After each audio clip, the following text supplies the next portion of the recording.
Hey everybody, Spooky Mushmallow here, and today I am going to be talking about 10 horror movies that I like to watch when I'm bored. Now, just because I watch them when I'm bored does not mean that it's because these movies are horrible.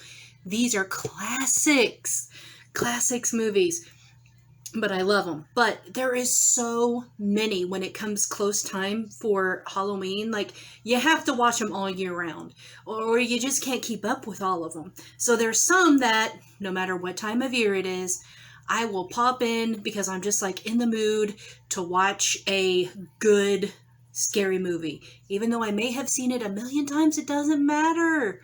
It's still a good one. So, if you are new to horror movie classics or you just want some ideas on something to watch while you're bored, these I have on DVD because I'm old school, but I'm sure you could stream them on any device, I'm sure. So, I'm just grabbing, I don't know what order they're in, doesn't matter. They're all good movies. Okay, the first one, Carrie. Now, I'm really picky about this one. This one is the original Carrie that came out in the early 70s. 1976. I lied. Late 70s. So this came out before I was born. 1 year before I was born. That tells you my age, which is old. So anyway, the original Carrie. Very, very good. Highly recommend it. Rosemary's Baby. Yes. This movie, oh my gosh. Now, this came out in 1968, and I had not seen this until I was like in my 20s. And somebody was like, "Oh, you haven't seen Rosemary's Baby. You got to see Rosemary's Baby." It like messed with my mind, you guys. Like, not even joking. Like, I was fascinated with this movie. I was like, "Man, I gotta have the DVD of this movie. It is so good and creepy. I love it." Rosemary's Baby. Next up, Haunted Honeymoon. Now, I'm a huge fan of Mel Brooks. I love Mel Brooks. I've seen all of Mel Brooks' films. I have most of them, I think, on DVD. I love the man. I am also a big fan of Gene Wilder. I love Gene Wilder. And of course, you throw in Dom DeLuise, and it's a good recipe for some comedy. It is hilarious. I love it. This movie came out in 1986, and if you have not seen this movie, I highly recommend it. Very good. Poltergeist. This is, oh my gosh, a classic movie. This was one of the very first horror movies that I ever saw when I was really, really young. And this came out in, I'm not sure, I want to say like the late 70s, early 80s. Yeah, it's not on here. Anyway, but definitely, yeah, Poltergeist changed me. Oh my, did it. I had nightmares. Mind you, I was a kid when I first saw this movie, but I had nightmares after watching this movie. But it is so good, and it never gets old, and I love it, and it still terrifies me to this day. Now, this movie is a lesser known movie, but I highly recommend it. It is very, very good, and it's called Freaks. It may be hard to find. I found this on Amazon a couple of years ago, but I had first seen it on Turner Classic Movies station. I watch that channel a lot because I love old vintage Hollywood. And those are the only kinds of movies that they play. And so I had seen it there, and I was like, I must own that movie. And it has the famous phrase in it that you may have heard other places, gooble gobble, one of us, one of us. That came from this movie. When this movie came out in 1932, it was like The Exorcist of its time. It scared the bejesus out of people. They didn't know how to react with it because it was the first time a movie like this had ever been played. So they were unsure how to act with it, and how to treat this movie. But it is a cult classic. It is fantastic. some parts of it are a little slow, but stay with it because the ending is so worth it. I love this movie. And you know, I love sideshow freak shows. They're the best. In fact, that was my favorite so far American Horror classic. What? American Horror Stories. Not the stories, but American Horror Story show. Freak show. Is my favorite so far, followed by Coven is very good too. But Freak Show is my favorite. And I am currently watching American Horror Stories. And I think they're all really good so far. The first one I liked the best. The with the guy with the black suit and all the ghosts. I like that one so far. The best. Drive-In was good, but it was just kind of like okay. The most recent one with Danny Trejo, oh my. Yeah, that one was scary. Okay, so let's move on. So the next one, of course, is Halloween. And it matches my shirt because I love Michael. I mean, let's face it, who doesn't, right? But the first one is always, to me, the best, the original. I have all the other ones on DVD. I watch them all closer to Halloween. But the first one is my favorite. It has my heart. My spooky little heart. Next up, I'm going to save that for last. Next up is Beetlejuice. And I love this movie. Saw it for the first time when I was a kid. And I fell in love with Beetlejuice. Like, I liked him. I didn't see him as a bad guy. Ever. Like, I just love him. How could you?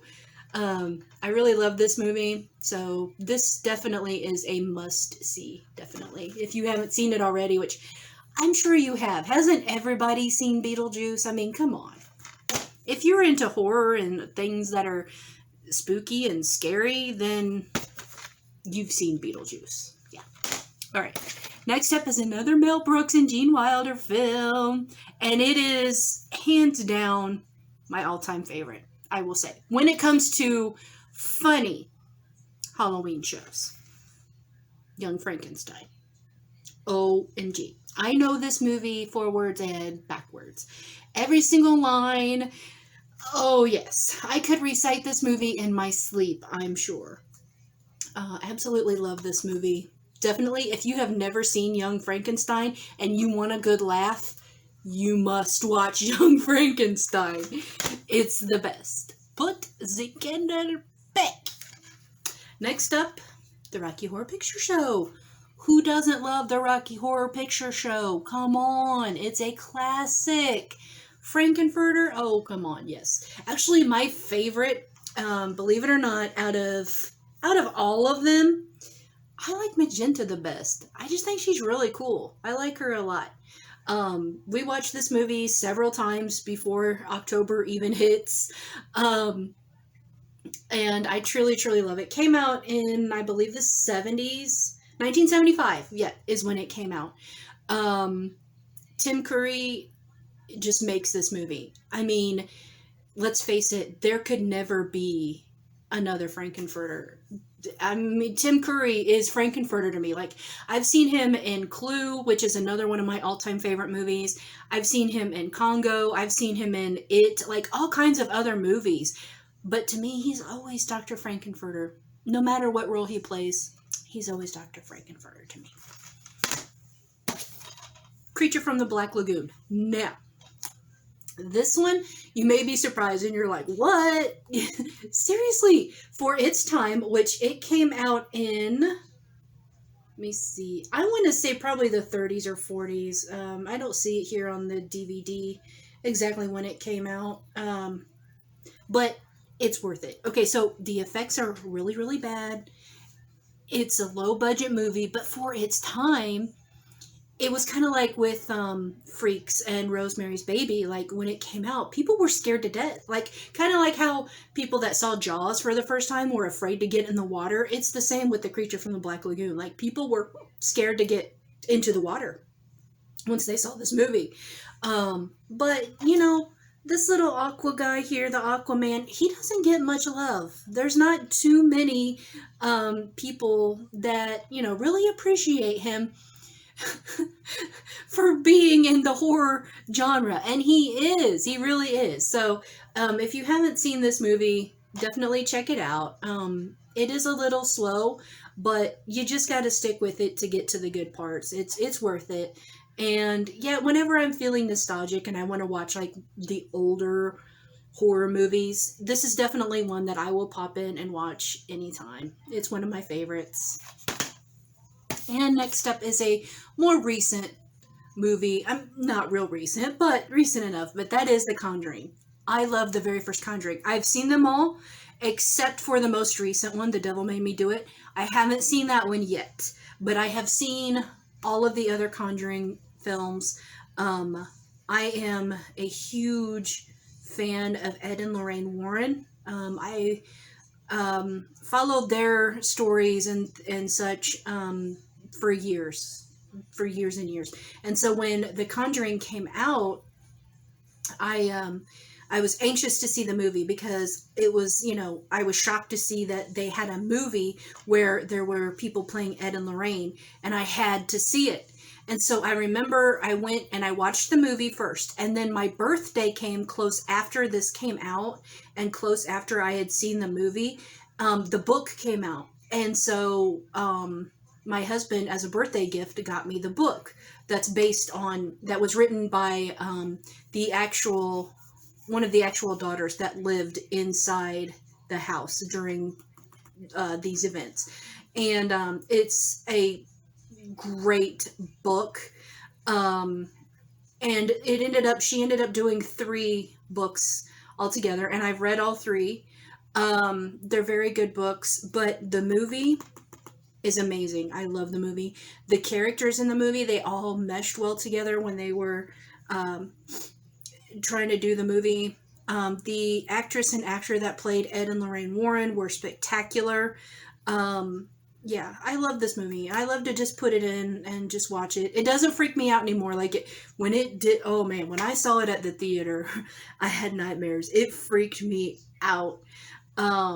And I knew I had to have the DVD. I was like, oh yeah, I must own that. I must have it. So I don't regret buying the DVD, but if you haven't seen the original, the very first Conjuring, I highly recommend it. Okay, and now the last one. Now, this is the original Dawn of the Dead. Came out in 1978, I believe. It was either 76 or 78, but I'm pretty sure it was 1978 is when it came out. The remake, I refuse to see because this movie just hands down is my all-time favorite. One of the first zombie movies to be made. And by zombie, I don't mean Rob Zombie. I mean like literal zombie. One of the first. There were others, of course. Night of the Living Dead. Probably some others that I don't know of or can't think of at the moment. But Dawn of the Dead is where they go and they occupy a mall. They take over a mall, and then a bike club comes in and they try to take it over, and it releases all of the zombies. And oh man, there's just so much that goes on throughout this whole movie. There is not one slow part in this film. George A. Romero is spectacular. He actually has a role in this movie. He plays one of the characters. I won't say which, but it's a brief character. It's just a quick shot in one of the beginning scenes. But he did an excellent job with the effects and stuff like that. But yeah, I just love this movie. I can't explain why I am in love with it so much. I have no idea. But it's one of these movies where I will just pop it in and then lay down, and it just calms me. I forget about whatever was stressing me out. It's gone after that, after I just watched this movie. And it's weird. I can't explain it. No idea. But definitely is worth checking out, and I highly recommend it. The original. The original, the 1978 Dawn of the Dead. Not the newer ones, the original. There's a difference. Big difference, yeah. Alright, so that's going to do it for today's video, and I want to thank you for tuning into this video. And please give me a thumbs up if you liked this video. And if you would like to see more videos similar to this, press the subscribe button and hit the little bell to be notified whenever I release new videos. So thank you for watching, and remember, keep it spooky.